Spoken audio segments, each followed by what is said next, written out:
होता है। जोधपुर का पत्थर लगावा, करोड़ों करोड़ों रुपए लगे हुए और आखिरकार देखते हैं कि लोग भी हजारों इकट्ठे होते हैं, लेकिन आरती याद नहीं होती है। उस मंदिर का क्या करोगे? क्या संस्कृति को बचाने में सफल हो जाओगे? आज एक दुर्भाग्य की बात और निवेदन करें हम, जब कभी भी मंदिर बनता है तो लोग कहते हैं कि इस पर ईंडा कौन चढ़ाएगा, प्रतिष्ठा कौन करेगा। तब तक एक व्यक्ति और आता है, वो कहता है कि मेरी तरफ से मंदिर में एक मशीन भेंट। और मशीन कौन सी? नगाड़े वाली।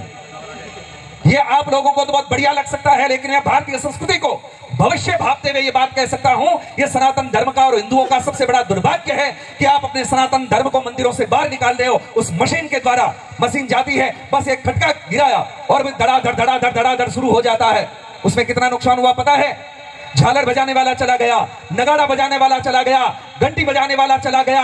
अब रही बात आपकी स्थितियां, जो मैं कह रहा हूं आपको अच्छा ना भी लगे, लेकिन इससे कोई फर्क नहीं पड़ता इस सन्यासी को, क्योंकि मैं जब से घर छोड़ करके निकला था, 6 वर्ष का था, तब से लेकर के आज दिन तक जीवन यात्रा कर रहा हूं। इसमें बिल्कुल बेझिझक कह रहा हूं, और जिसको चुभती है तब भी चुभे। कई बार लोग कहते हैं कि महाराज जी आप ऐसी बात क्यों कह रहे हो, किसी को चुभ जाएगी। मैंने कहा जब तक पैर में कांटा नहीं लगेगा तब तक आदमी अपने पैर को देखेगा भी नहीं कि छुपा क्या है। थोड़ा चुभेगा तो टंटोलेगा।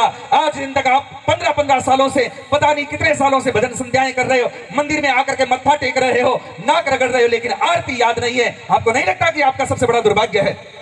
क्या है आपकी भक्ति? आप कैसे प्रमाणित करोगे कि आप भक्त हैं बाएं बांके? आपको जब कोई मंत्र याद नहीं, जब आपको आरती याद नहीं, आपको प्रणाम करना आपको याद नहीं है। आज कोई प्रणाम करता है तो कैसे करता है? यूं करता है। इसका मतलब क्या होता है? क्या करोगे आप?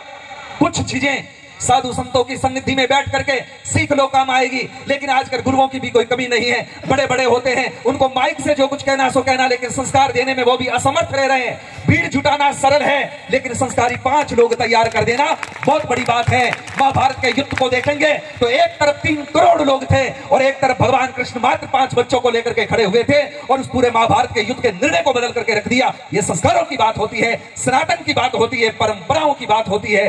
इसलिए निवेदन करना चाहता हूं, मंदिरों से ये जितनी भी मशीनें हैं जल्दी से जल्दी बाहर निकालो।